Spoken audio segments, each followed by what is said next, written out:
to talk about God's love this morning. And God's love is very personal. So if you'll forgive me for getting personal this morning. There's a wonderful prayer that we read for Scripture this morning. And that prayer talks about grasping how wide and long and high and deep is the love of Christ. And to know this love that surpasses knowledge, that you may be filled to the measure of all the fullness of God. Wow. Quite a remarkable prayer. There's another statement from the Spirit of Prophecy. The love of Christ, because the cross is love, the love of Christ will be the science and the song of the redeemed through all eternity. Amen. What does that mean? It's going to be our intellectual pursuit as well as our artistic pursuit throughout eternity.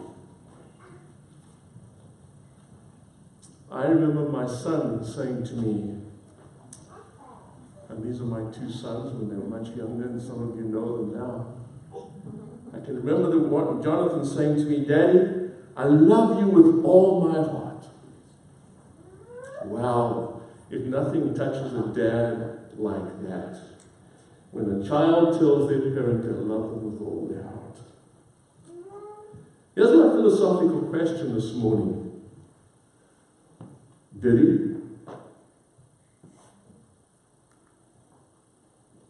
Do my kids really love me with all their heart?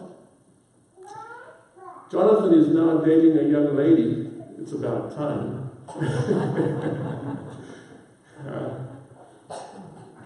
He's dating a young lady, and we're beginning to suspect that this is an important lady in his life. And I wouldn't be surprised if they get married. Now he loves her.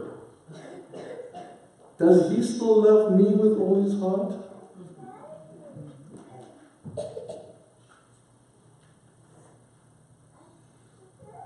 I'll leave that with you for a moment. This is where I get a little personal. I grew up in South Africa, as you know. My ancestry goes back to the 1600s in South Africa. I was the first one in my family to leave. This is my hometown of East London. And this is a suburb where my brother lives. Still lives there. And this is the coastline. It's a beautiful coastline that I grew up along. And we spent many, many days along the ocean. This is the little home I grew up in. I thought it was a big home. And I look at it now and go, man, how did we have 5 children in that house with 1 bathroom? But we did. This is the little church, which I thought was a gigantic church, and it's now used for something else. And this is the church where my brother and where they attend. This is the church, my hometown church now in South Africa. Preached there just a little over a year ago. And this is the school I attended. It's been there for nearly 150 years. And they still wear the same uniforms I wore when I went to school. Took this picture not so long ago. And that's how we went to school every day, boys and girls, with a tie on, jackets. And we were to look respectful, and if we weren't respectful, they would send us home. That's how we went to school every day. Now, going back to South Africa, going back a little earlier, this is my mom and dad. My mom and dad were married many years ago. My dad has now passed away. And but I came along. And you can see the look of love on my mother's face. I was the object, I was center to her life. But then my mother had two more in quick succession. I am 3 years older than my third brother. Did my mother still love me as much as when I was the only one, or did she now have to divide her love amongst the three of us? Is love divisible, or is it exponential?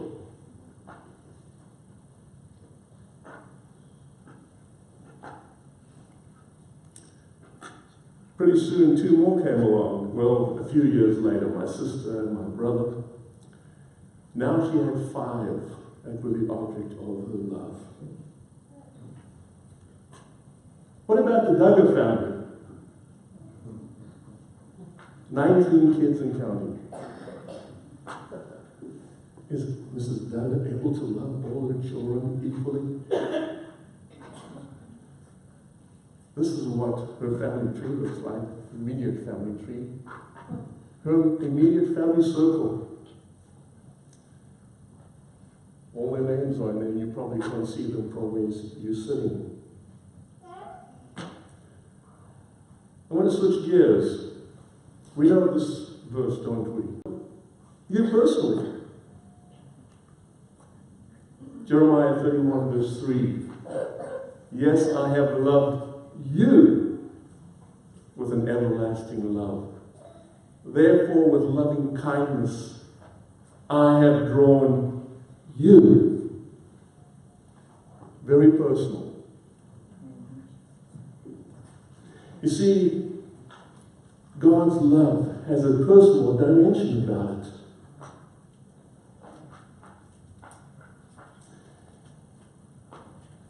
So if we look at this verse, it has 2 dimensions. First of all, it's specific to each one of us sitting in this room, and to those prisoners that were spoken about this morning. And secondly, it's an everlasting love. No conditions.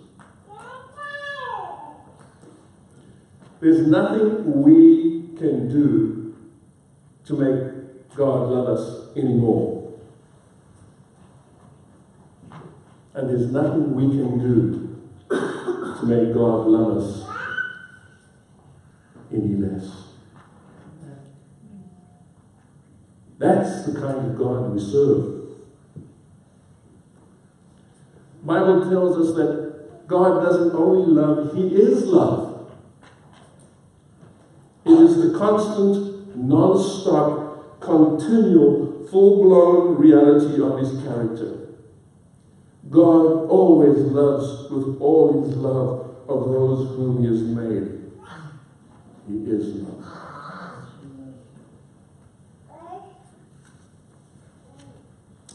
Let me talk about, and some of those who attend meeting will discover that I borrowed some of what I'm speaking about today. I want to talk a little bit about our inner circle. Every one of us in this room has an inner circle. If you look at this inner circle, this is my inner circle, my wife, my mother, my sons, my grandchildren, my close friends. These are all part of my inner circle. And I love every single one of those people with all my heart.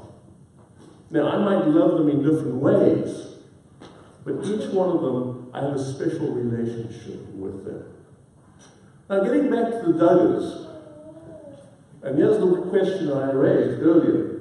Does Mrs. Duggar love all of her kids with 5% of her love, or does she love them with 100% of her love?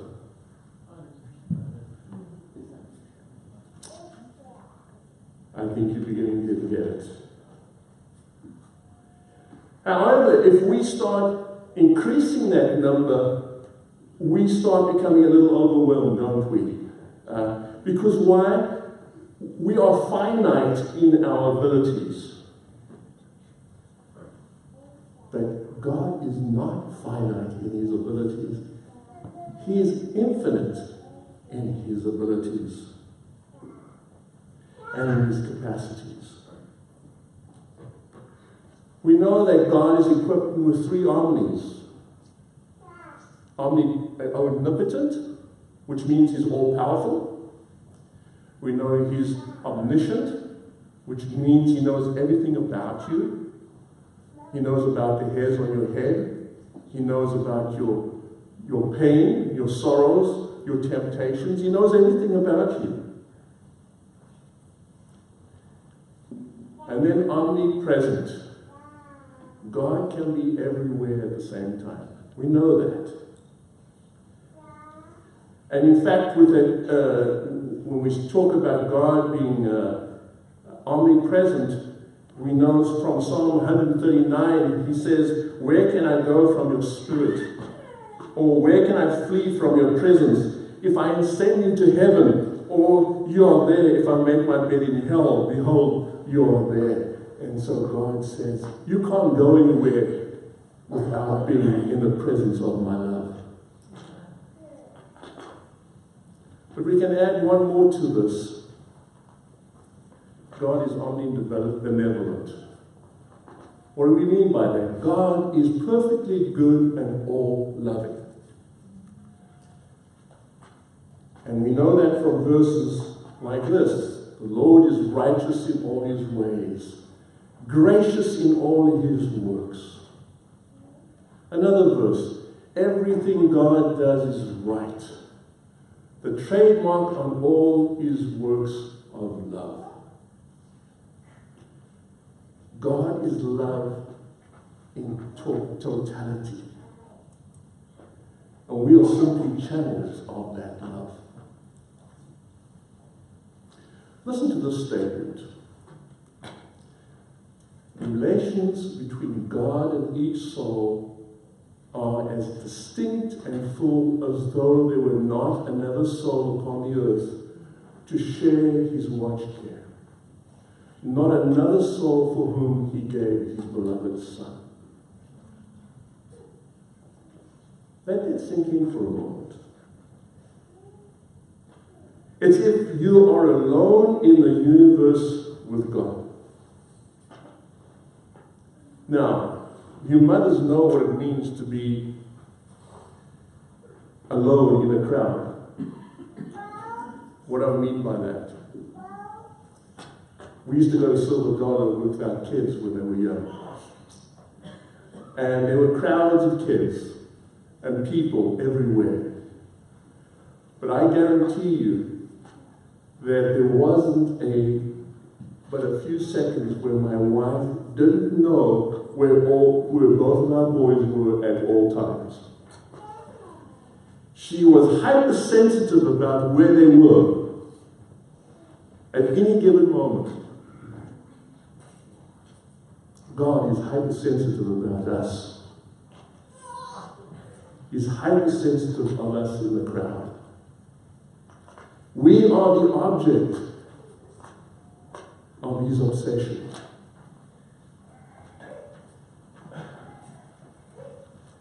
God loves us on a level that is beyond comprehension.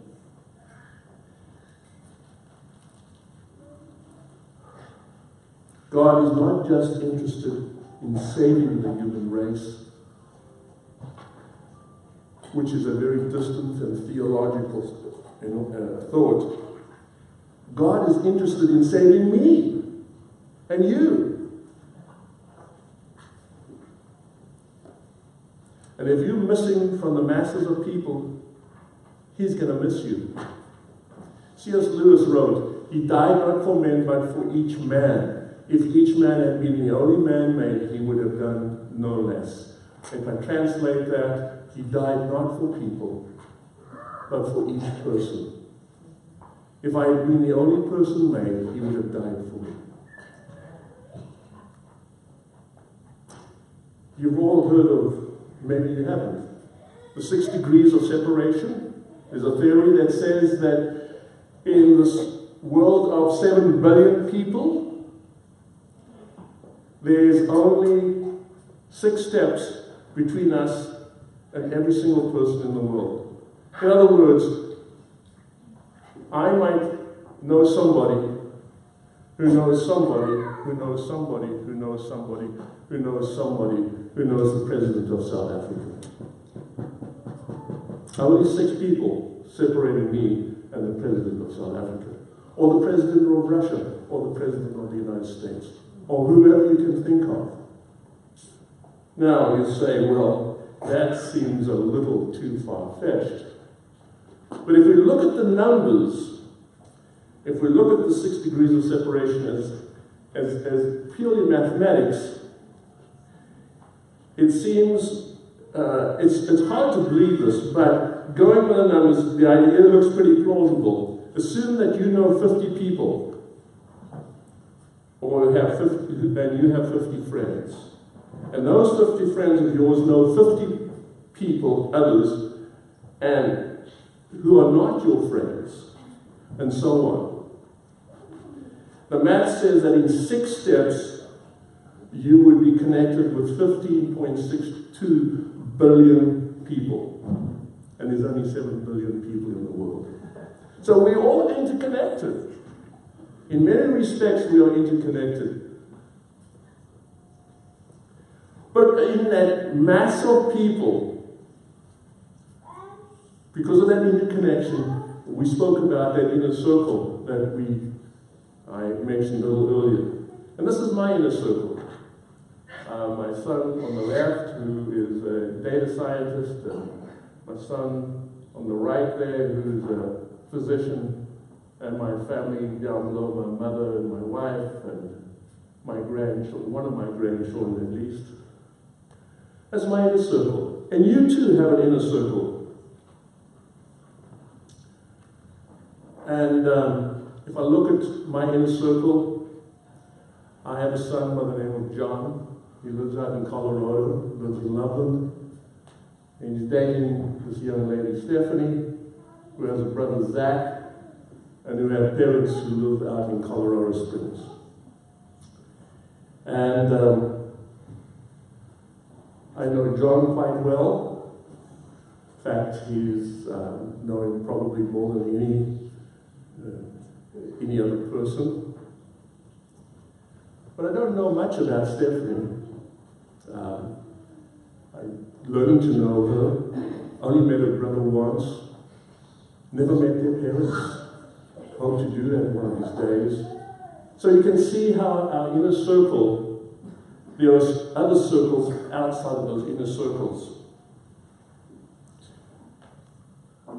Now, if we talk about these inner circles, and maybe you can't see it from where you are, but in my relationship with each one of these people in my inner circle, we have what we call a nearness factor. How close am I to that person? And that has to do with also it being close. The closer I am to somebody, I am more sensitive to that person's needs. We call that a sensitive quotient. All right, so below the nearness factor and a sensitivity quotient. So when I look at John, my relationship with him is off the charts. Why? Because he's my son. I'm really close to him. But with Stephanie, I'm hoping to get to know her better, since he's dating her and they're getting pretty serious. But I don't quite have the same sensitivity to her, because I'm not quite as close to her. And with her brother, I just met him once. We had lunch, we had a good time. Not nearly as sensitive to him. And her parents don't know much about them. And I read the newspaper, and I read about a little boy in Kenya whose parents were killed by Boko Haram. And we feel a sense of, isn't that a shame? And we turn the page. Why? Because I'm not near to that child.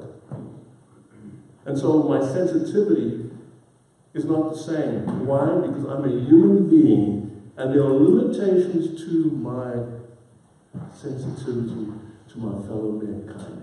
In fact, we have a term we use that is, we call it fatigue, when we, people who work in organizations that help other folk and spend their lives helping them, pretty soon they fatigue of that help. Why? Because we're human beings.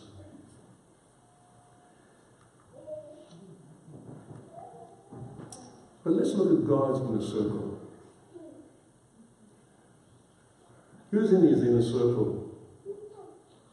I know I am. I'm right in there top. No, I ain't kidding. But you and I are all in his inner circle. His sensitivity to us is off the charts. Every single one of his creation in this universe are in his inner circle. And he loves us just like a mother loves each one of her children without any division. Because God's love is exponential. He sees us all in the same light. We serve a God who loves us unconditionally. We can also think of it this way. God's love is like a circle, the center of which is everywhere, and the circumference of which is nowhere. All right, think of that for a moment. Circumference is nowhere, the inner part of it is everywhere. So God's love is there, and it's there, and so if we are in that field of God's sensitivity, we can never escape God's love. We can never go beyond the edges of that circle.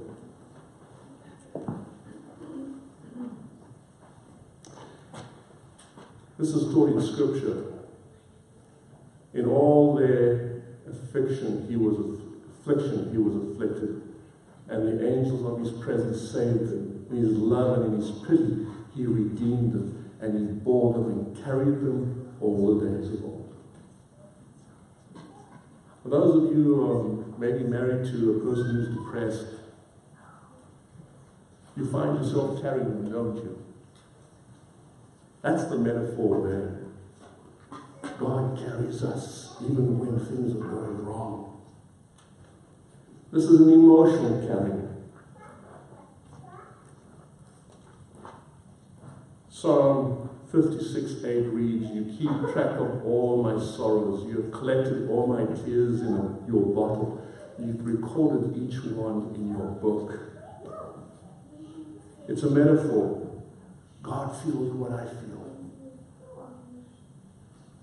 Hebrews, "For we do not have a high priest who cannot sympathize with our weakness, but was in all points tempted as we are, yet without sin." And I paraphrase that. We have a high priest who sympathizes with our weaknesses and was in all points tempted as we are, yet without sin. That's the God we serve. Inasmuch as you did it to one of the least of these, you did it to me. This is solidarity language. Hey, you mess with my daughter, you mess with me, buddy. That's the language God is using here. You mess with one of my creation, you're messing with me. Ellen White says, "Not a sigh is breathed, not a pain felt, not a grief pierces the soul, but the throb vibrates to the Father's heart." Wow, I love that. What does that mean? When I wake up in the morning, my very first thought, God's aware of that. When I stagger to the kitchen to get a cup of poster, God is right there at my side. He's sensitive to my every need.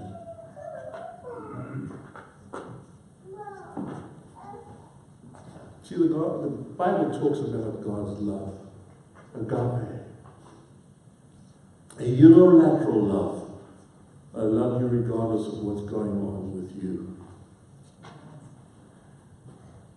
But that love is not the only love that God gives us. By the way, this kind of love does not get us the girl, guys. Hey, I know you messed up and you have big, huge problems, but I'm going to marry you anyway because I love you. And she's going to say, next guy. This kind of love is important to a relationship. But there's another kind of love. In the book of John, all the way through the book of John, Jesus uses the word agape. And he's talking about love. But near the end of the book, this is what he writes. These things I've spoken to you in figurative language, but the time is coming when I will no longer speak to you in figurative language, but I will tell you plainly about the Father. In that day you will ask me, and I do not say that I shall pray to the Father for you. Jesus is saying, I'm going to stop intervening on your part. And you're going, what?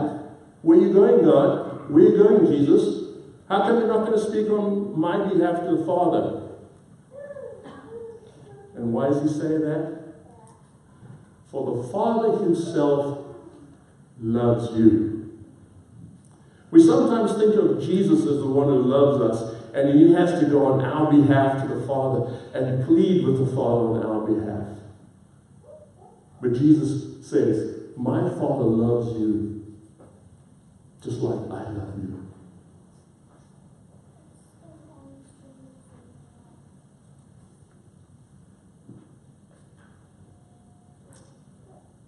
And that's the word in this verse where we just were speaking about, where he says, God loves me. He says, God likes you. See, that's an important component. If you fall in love with somebody just because they're beautiful and you don't have a friendship with them, that relationship's not going to go very far. God says, I love you with unconditional love, but I also like you, Gabby. I want to be in a relationship with you that you will love. This is my friend, Robert. I first met him when I was in Kruger. My very first thoughts were of him. We have spent more time with each other than probably our own siblings. We grew up in the same town. Unfortunately, he lives in Australia now, and I live in the United States.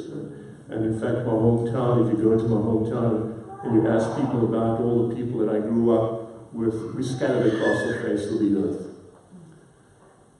And Robert and I have had a relationship over the years where a kind of relationship where you never guard about what you say because he's your buddy and you've never let each other down. So we were out we got a chance to be with each other this summer. We were out in Loveland, and he was visiting from Australia. He just retired. He ran a corporation there, and he had just spent a few weeks in Europe and was spending some time with me. And I remember one morning he said, I've got this ulcer in my mouth. I'm going to have to get it checked out when I get back. In fact, he said, I should have done it before I went on my trip, but he said, I didn't. I just figured I'd get it done when we get back. A few weeks later, he called me up, and we speak about once a month via Skype. He called me up and he said, he said that ulcer I thought I had was, in fact, cancer.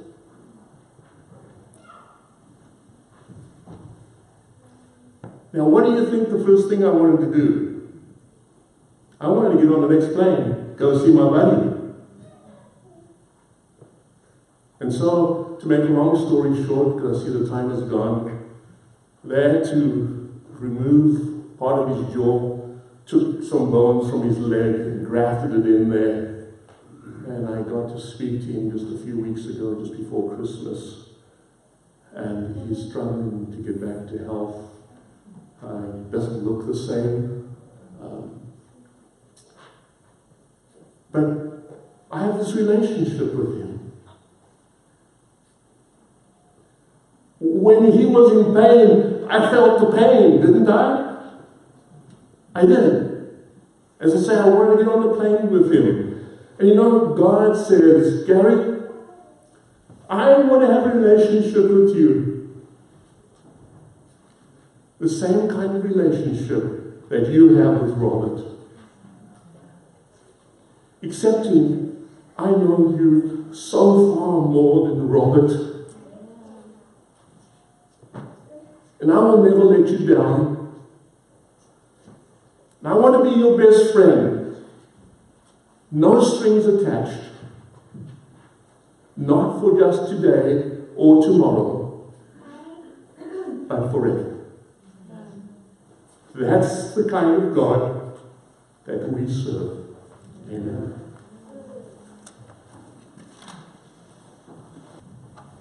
Oh, Father, what a wonder it is that you love us, frail human beings, beyond our comprehension. As we leave this place today, Father, I just pray that each one of us may leave here knowing that regardless of who we are, what we have done, you still love us. Thank you for your love, is my prayer in Jesus' name. Amen. Amen.